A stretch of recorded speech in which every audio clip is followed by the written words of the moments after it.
pouvons plus nous porter garant de la véracité des sources des données. Voilà ce qu'ont écrit 3 des 4 auteurs qui avaient signé une étude parue dans The Lancet, étude qui a eu un retentissement mondial du jour au lendemain. L'OMS a même décidé l'arrêt du plus grand essai clinique sur l'impact de l'hydroxychloroquine sur le Covid-19.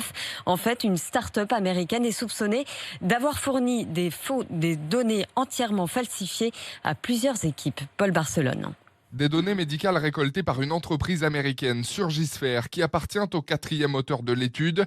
Pour les 3 autres, impossible de les analyser de manière indépendante. Ils ont donc préféré se rétracter.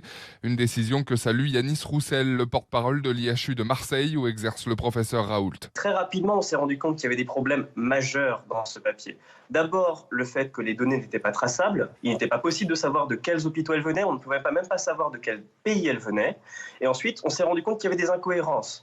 Par exemple, en Australie, il y avait plus de morts dans l'article qu'il n'y avait eu de morts dans le pays au même moment. Pour Benjamin Davido, infectiologue à l'hôpital de Garches, cette étude n'a de fait plus aucune valeur scientifique. C'est un véritable fiasco parce que ça met à mal, à mon avis, la communauté scientifique au sens large, et ça rend d'autant plus compliqué les choses parce qu'on va avoir un certain nombre de malades qui vont plus vouloir rentrer dans ces études. Les auteurs de l'étude présentent leurs excuses au lecteur du Lancet après avoir suspendu ses essais sur l'hydroxychloroquine au lendemain de la publication de l'étude.